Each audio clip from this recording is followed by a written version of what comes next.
What's the vibe? Ras Lunacy back again with another video.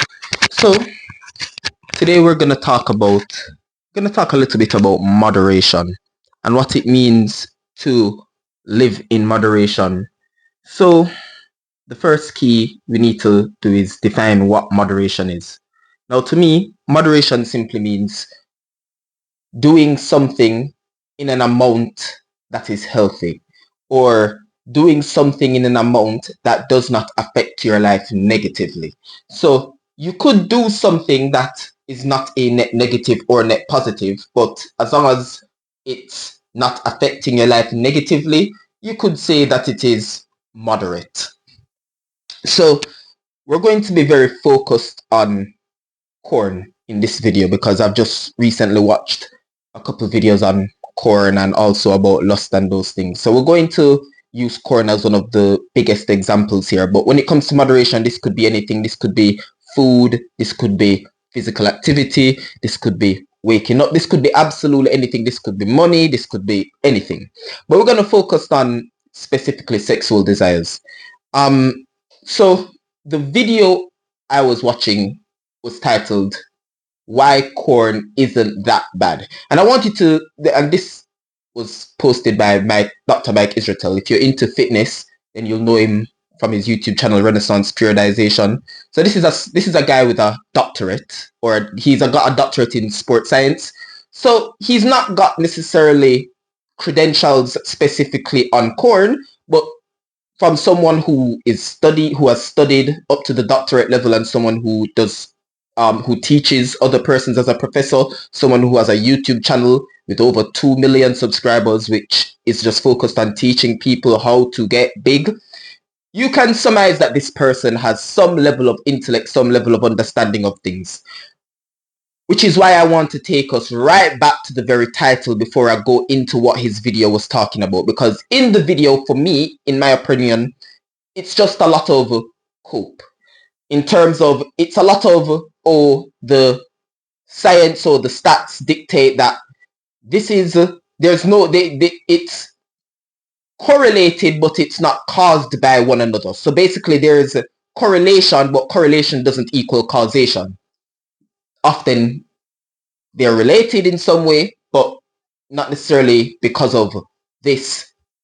Not because necessarily this happens and that happens at the same time means this is the reason why this happened, or that is the reason why this happened. So correlation doesn't necessarily mean causation. Not because two things seem to happen at the same time or in tangent with each other, it doesn't necessarily mean that they are the cause of one another's results.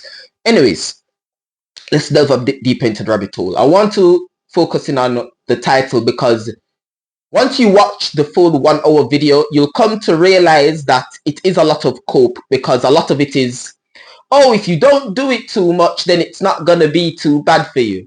If you don't overdo it, it won't affect this. If you don't, it's a lot of, if you don't do it too much, but and then there's also the part of it that goes into that this isn't really a big problem for most men.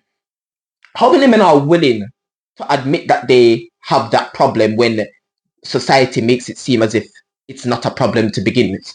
Here's the thing. We can see in today's society that food is being fat is becoming socially acceptable, in terms of people now say, I'm fat because of genetics, I'm fat because of my bone density, I'm fat because it's just more difficult for me to, it's whatever the cause, but regardless of what the reason is, it's becoming more acceptable to be above a healthy weight. Now, what we need to bring it back to is to think, why is it being accepted, and what is the end all goal of this being accepted? Well, food by design is something we need, and the people who create this food for us make money for it. So if they can make it as is palpable, the one that makes it more edible, if it becomes more delicious, more easier to get down, more processed, usually is the more you process it is usually the more more of those things it is. But we have to understand that these things are made unhealthy by design because they make them addicting by design. And anything that is addicting usually is going to be unhealthy. Now let's delve a bit deeper into this rabbit hole, down into this rabbit hole. When it comes to your sexual desires, you'll come to find that it's normal. Just like eating is normal, it's not a bad thing to eat food, but the overconsumption of food can lead to bad things. And it's the same thing with your sexual desires. You know, sex in of itself isn't bad. It's actually very important, just like eating. However, too much of it is where the problem lies. And this is where we come into the conversation of what moderation is. Now that is where the important questions lie. What is moderation? And this is the part a lot of people don't seem to understand. A lot of people will say, you know, moderation is once a day, every couple of days, once on the weekend, couple times on the weekend. Some people say moderation is every few months. Some people say moderation is never. At the end of the day, moderation comes down to the individual. We're all individuals, and some persons are going to end up being, and I know this, we could bring this back into the diet one as well, but I'll come back to that. But because we're all individuals, it means moderation is different from person to person. What does that mean? Hold on a second. Flying around my protein shake. Mm. Mm. Mm. Mm. Mm.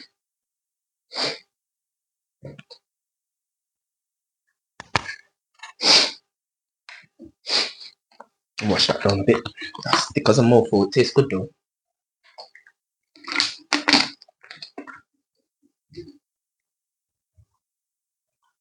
Anyways, moderation will be different from person to person. So in order to know what is moderate for yourself, you have to know yourself. And you have to know yourself specifically for this aspect. So for example, if you know you're a big foodie and you especially have a sweet tooth, then you know you have to be more careful with your eating habits than the average person. Same way, the person that you know you don't have big appetite and you struggle to get food down, you're going to have to put more focus into your diet if you intend to gain weight. You have to know yourself and then make changes accordingly in order to your moderate, what would be moderate for you. So someone like me, I've always been a healthy weight, I've always been physically active, and I've always since birth been I've always taken a strong account as to what I'm eating because I've had eczema throughout life, and my mom did her master's in food science. So these things had me reading labels from as early as 8 years old, knowing sodium benzoate is a known carcinogen, but it's just a preservative to keep things. And sodium benzoate is in almost everything we eat.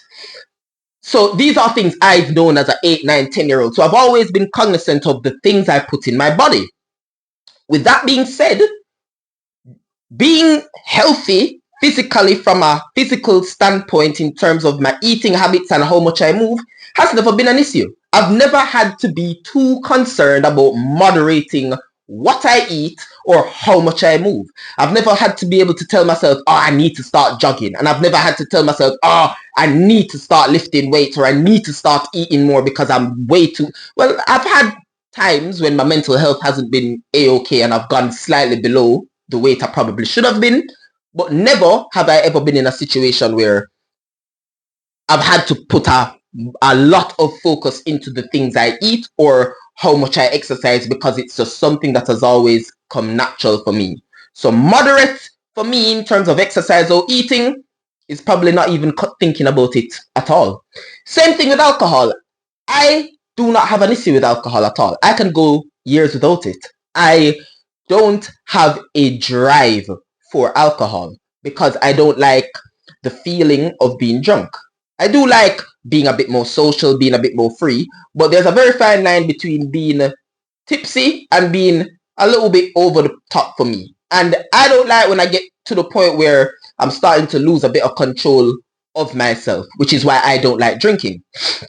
So the one man might struggle with gambling, the other man might not. One man might struggle with eating, the other man might not. One man may struggle to not cheat on his woman, the other man may not. One man may struggle with porn and masturbation, the other man may not. And this is why we need to know ourselves first so we can know what moderation is. Some men, you're going to find moderation for them is getting rid of that thing completely. Some men, the guy that came from obesity, he knows sugary foods, never. Not at all. Not even once a year for Christmas, never. Because he knows within himself, he eats it on Christmas, he eats it on Boxing, he eats it on New Year's, and suddenly everything's out the window. I'm like that with smoking. I know moderate for me with smoking is none at all because I cannot smoke on a moderate level. And this is how you learn to know yourself and learn to know what moderation is for you. So let's bring it back to the corn thing. If you know that you cannot hold yourself to watching corn only on the weekends or what you would be considered moderate. Let's say moderate for you is once on the weekends.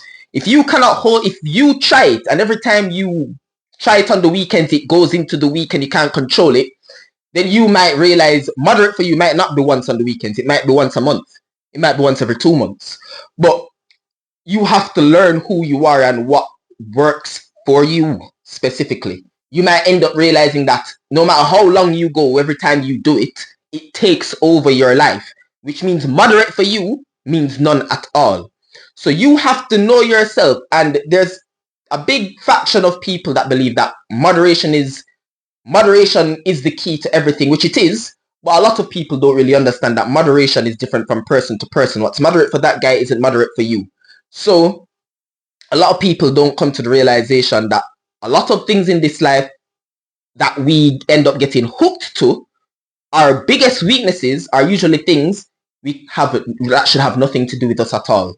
A lot of the time we don't realize that the thing that is causing us the most distress, moderate for us, it means getting that thing out of our life completely. It could be that woman, it could be a certain food. Food-wise, there is a food that has my ass. And you Turkish people will know this well. It's called baklava. She is sweet AF. I have been struggling with that. If you look, my eczema has returned because I have been eating that much baklava on a regular basis. I have started to... Now I know I can't eat baklava at all. In fact, maybe not at all, but it's got to be one of those things where it's at random, I'm not looking for it. It's got to be one of those things I'm at a restaurant and at random I realize baklava's on the restaurant. It becomes my dessert. It cannot be me seeking it out. It has to almost be a situation where it ends up finding me in a sense. But I'm not going to make this video too long. This video was just to share a bit of idea of moderation, a bit about lust and your sexual desires, and a bit just in general about vices and moderation and what it is, what moderation actually means. That's what this whole video is about. So in order to recap quickly, in order to know what is moderate, you have to know yourself. And moderate can be every single day, every single hour for some people. And for other people, it could be never or once a year. That is how it should be. I reckon if I kept smoking to once a year, I could manage. However, I'm at a point where I'm still in recovery to the point where I ain't been without it for a year yet.